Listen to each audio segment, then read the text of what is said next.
Assalamualaikum warahmatullahi wabarakatuh. Halo semuanya, perkenalkan nama saya Anindi Bahri, nomor BP 181044-2012, berasal dari Fisika Thermal C, jurusan Fisika Universitas Andalas. Tujuan saya membuat video ini yaitu untuk memenuhi tugas fisika thermal yang diampu oleh Bapak Trengginas Eka Putra Sutantio, MSI. Baiklah, kali ini saya ingin membahas mengenai phase of pure substances, atau yang kita kenal sebagai fase dari substansi murni. Pertama, kita ingin membahas mengenai kurva koeksistensi. Koeksistensi atau biasa kita kenal sebagai ketetapan atau kemantapan. Sepanjang kurva koeksistensi, fase 1 dan 2 yang berbeda muncul dalam satu kesetimbangan. Misalnya air dan es, selalu hidup berdampingan, T-nya sama dengan 0 dan P-nya sama dengan 1. Sistem ini juga akan mengalami pemisahan fase setiap kali melewati kurva equilibrium. Bentuk kurva koeksistensi pada diagram fase PT ditentukan oleh G1 sama dengan G2. G di sini sama dengan N dikali mu, maka mu 1-nya sama dengan mu 2. G sama dengan N dikali mu, itu dapat kita tulis rumusnya menjadi U ditambah PV dikurang TS, sama dengan H dikurang TS. Maka delta H-nya sama dengan T dikali delta S. T1 sama dengan T2 merupakan subbab dalam sistem kesetimbangan, dan P1 sama dengan P2 adalah kesetimbangan batas fase tidak bergerak.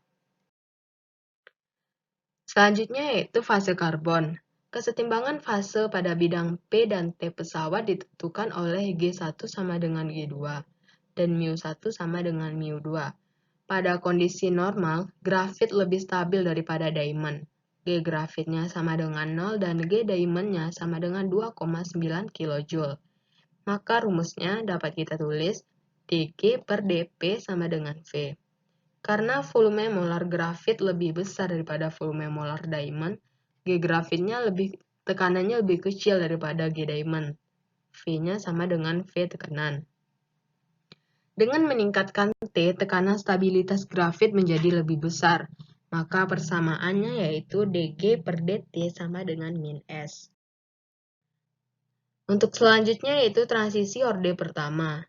Transisi yang menampilkan lompatan entropi dan panas laten yang terkait ini merupakan pengertian dari transisi fase orde pertama. Dapat kita tulis untuk persamaan dari transisi orde pertama yaitu delta S sama dengan dQ per T, sama dengan L dikali T. Di sini L penguapannya umumnya lebih besar daripada L. Transisi orde pertama, kurva GT memiliki arti nyata. Hal ini dapat menghasilkan stabilitas dan hysteresis. Biasanya, terdapat penghalang energi yang mencegah terjadinya transisi dari fase mu yang lebih tinggi ke fase mu yang lebih rendah. Teman-teman dapat melihat di sini ada grafik mengenai transisi orde pertama. CP-nya dapat kita tulis T dikali do S per do T. Selanjutnya yaitu transisi orde kedua. Di sini dapat kita lihat grafiknya menunjukkan titik critical point. Kurva koeksistensi penguapan berakhir pada sebuah titik yang disebut dengan titik kritis atau di titik TC, PC.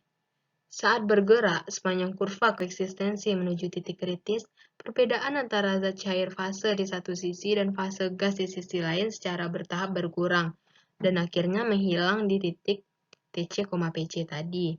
Transisi fase yang digerakkan temperatur yang terjadi tepat pada titik kritis disebut dengan transisi fase orde kedua. Di sini dapat kita lihat grafik mengenai transisi fase orde kedua. CP-nya dapat kita tulis sebagai T dikali ds per dt. Selanjutnya yaitu hubungan Clausius-Clapeyron. G1 sama dengan G2, maka dapat kita tulis min S1 dikali dt ditambah V1 dikali dP, sama dengan min S2 dikali dt ditambah V2 dikali dP. Untuk kemiringan batas, dP per dt sama dengan ds dikurang S1 dibagi V1 dikurang V2. S1 dikurang S2 ini merupakan L per T. L di sini merupakan panas laten. Hubungan Clausius-Clapeyron dapat kita tulis persamaannya menjadi dP per dt sama dengan L per T dikali delta V. Persamaan Clausius-Clapeyron tadi atau yang kita kenal dengan CC dapat didiferensialkan dan dapat diselesaikan untuk mencari bentuk dari seluruh kurva koeksistensi. Persamaannya yaitu dP per dt sama dengan S gas dikurang S liquid dibagi V gas dikurang V liquid. Maka dapat kita tulis L per T dikali delta V. Untuk transisi fase gas cair dapat membuat asumsi yang masuk akal sebagai berikut. Yang pertama yaitu volume molar cairan jauh lebih kecil daripada volume gas. Di sini V liquidnya dapat kita abaikan. Yang kedua, volume molar gas diberikan oleh hukum gas ideal. V sama dengan RT per P. Yang ketiga, volume laten hampir tidak bergantung dengan temperatur. L tidak sama dengan L temperatur. Persamaan Clausius-Clapeyron tadi dP per dt sama dengan L per T dikali V. V-nya ini dapat kita ganti menjadi V gas ideal yaitu RT per P.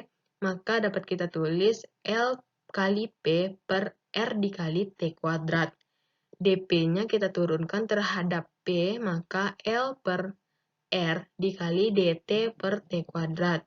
Maka rumusnya adalah P sama dengan eksponen min L per R dikali T. Selanjutnya itu diagram fase untuk H2O. Untuk sebagian besar zat normal, kemiringan kurva lelehnya adalah positif. SL-nya besar dari SS. VL-nya juga besar dari VS. Diagram fase untuk air menunjukkan kemiringan negatif. Nah, ini merupakan karakteristik dari kurva kesetimbangan pada cair. S kurang padat daripada air diakibatkan karena VL-nya kecil dari VS. Ikatan hidrogen menentukan koordinasi tetrahedral dan keterbukaan struktur S. Ketika S mencair menjadi air, perubahan entropi atau panas latennya itu menjadi positif, sedangkan perubahan volume gasnya menjadi negatif. Maka kemiringannya negatif. Persamaannya yaitu dt per dP sama dengan T dikali V liquid dikurang V solid dibagi dengan L. Di sini dt per dP-nya kecil dari 0. Selanjutnya yaitu diagram fase dari 4HE. Di sini dapat dilihat kurva dari diagram fase 4HE-nya. Lambdanya merupakan transisi. Di sini, helium adalah satu-satunya unsur yang tetap menjadi cair pada T sama dengan 0 dan P sama dengan 1. Karena yang pertama, osilasi titik 0 atom cahayanya besar. Yang kedua, gaya ikat antara atom sangat lemah. Dan persamaannya dapat kita tulis yaitu dP per dt sama dengan delta S per delta V. Di sampingnya, yang tadi kan 4HE, yang sampingnya itu merupakan 3HE. Diagram fase 3HE. Di bawah 0,3 Kelvin, kemiringan batas fase pada cair 3HE-nya adalah negatif. Kemiringan negatif delta S dan delta V memiliki tanda berlawanan. Fase yang lebih padat selalu stabil pada P tinggi dan volume molarnya kecil. Dan pada P cukup tinggi ini, G-nya lebih kecil.